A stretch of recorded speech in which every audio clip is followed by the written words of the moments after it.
Hello friends, welcome back to channel महापुरुषों की बातें। सत्संग जी सबको प्यार भरी राधा स्वामी। आइए सुनते हैं कुछ प्रेरणादायक वचन। ये वचन राधा स्वामी सत्संग व्यास द्वारा प्रकाशित पुस्तक सत्संग संग्रह भाग 2 में से लिए गए हैं। इस पुस्तक के पेज नंबर 69 में हजूर महाराज चरण सिंह जी फरमाते हैं, गुरुमुख अथवा सदगुरु हमें विधि और साधन बताते हैं कि किस प्रकार हमें शरीर के अंदर जाकर खोज करना है। गुरुमुख हमारे अंदर घोल कर कुछ नहीं डालते।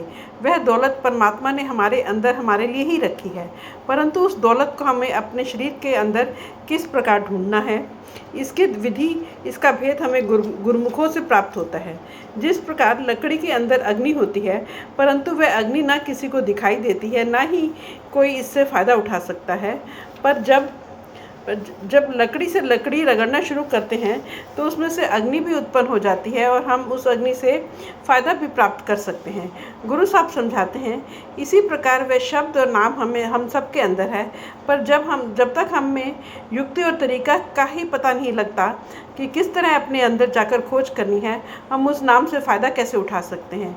यदि हमें कोई मालिक का भक्त और प्यारा मिल जाए, वह तरीका और साधन बता दे कि किस तरह हरि के गुण गाने हैं, किस तरह उस शब्द या नाम के साथ ख्याल को जोड़ना है, और हम उन गुरुमुखों के बताए हुए मार्ग पर चलना शुरू कर दें, तो हम उस हरि के गुण गाने के योग्य हो जाते हैं। अपने ख्याल को शब्द के साथ जोड़ लेते हैं, नाम के साथ जोड़ लेते हैं। हजूर महाराज जी समझाया करते थे कि विद्या की ताकत तो हम सब के अंदर मौजूद है, पर वह ताकत हमारे अंदर सोई रहती है।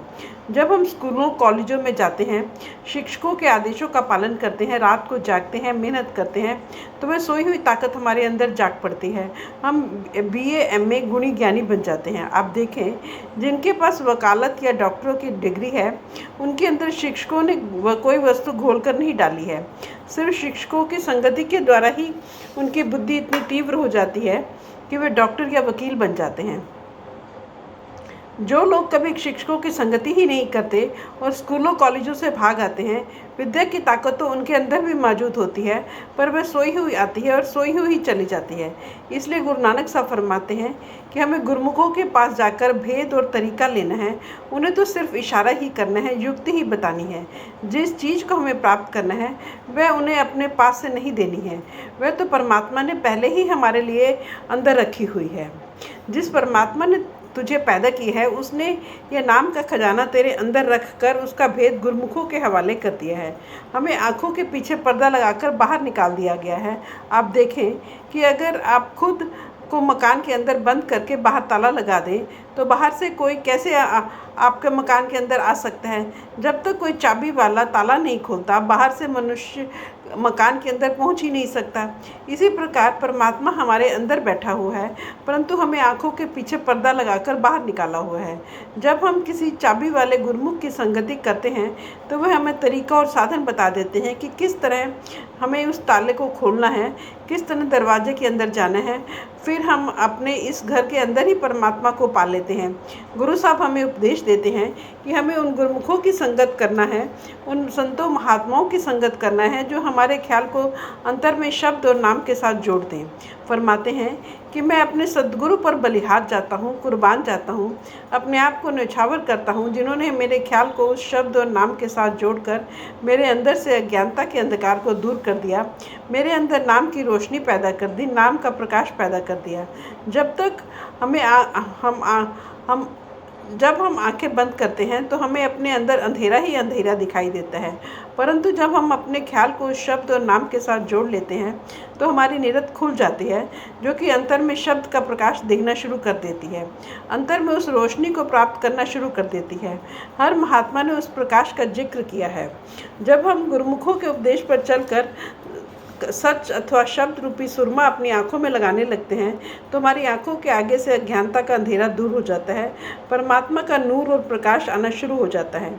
हिंदुस्तान में आम रिवाज है कि अगर किसी की आंख कमज़ोर हो जाती है, दिखाई नहीं देता, कम दिखाई देने लगता है, तो उसे सुरमा लगाने की हिदायत दी जाती है। हमारा ख्याल है कि सुरमा लगाने से आंखें ठीक हो जाती हैं। इसी प्रकार गुरु साहब फरमाते हैं कि जो हम दुनिया के जीव आंखों वाले होने के बावजूद उस परमात्मा के नूर और प्रकाश को अपने अंदर नहीं देख सकते, हमें अपने अंदर अंधेरा ही अंधेरा दिखाई देता है। जब हम गुरुमुखों के आदेश के अनुसार अपनी आँखों में नाम या शब्द का सुरमा डालते हैं तो हमारी आँखों के आगे से अज्ञानता का अंधकार दूर हो जाता है। उस परमात्मा का नूर और प्रकाश हमारे अंदर प्रकट होना शुरू हो जाता है। फिर क्या होता है? उस ज्योति के दर्शन करके हमारा मन मान जाता है। अभी हमारा मन बाहर मुखी हुआ बैठा है, आंखों के पीछे से उतरकर इंद्रियों के भोगों की ओर फैला हुआ है। जब वह मान जाता है तो आंखों के पीछे आकर अपने घर की तरफ जाना शुरू कर देता है, अपने केंद्र अथवा ठिकाने की ओर आना शुरू कर देता है। जब मन मान जाता है, अर्थात जब मन अपने ठिकाने ब्रह्म या त्रिकुटी में पहुंच जाता है, फिर हमारी ज्योति ज्योत में मिल जाती है। हमारी आत्मा वापस जाकर परमात्मा में समा जाती है। फिर फरमाते हैं, हरदर्द शोभा पावनिया, कि हम हरि अथवा मालिक के दरगाह में जाकर हमेशा के लिए शोभा और इज्जत प्राप्त कर लेते हैं। सो जब तक हमारे अंदर से वह अज्ञानता का अंधेरा दूर नहीं होता, हमारे मन और आत्मा की गांठ कभी नहीं खुल सकती। हम कभी भी मालिक के दरगाह में जाकर शोभा और इज्जत प्राप्त नहीं कर सकते हैं। कहते हैं कि भाई, शब्द और नाम की कमाई के बिना न कभी तेरे अंदर से अज्ञानता का अंधकार दूर होगा, न कभी रोशनी और प्रकाश दिखाई देगा, न कभी तेरा देह के बंधनों से छुटकारा होगा, ना तू जन्म मरण के दुखों से बच सकेगा, न कभी परमात्मा को प्राप्त कर सकेगा। हमें जो कुछ भी प्राप्त होगा शब्द के अभ्यास से प्राप्त होगा। हमारी आत्मा की जो देखने की शक्ति है उसे महात्मा निरत कहते हैं, जो इसके सुनने की शक्ति उसे सुरत कहते हैं।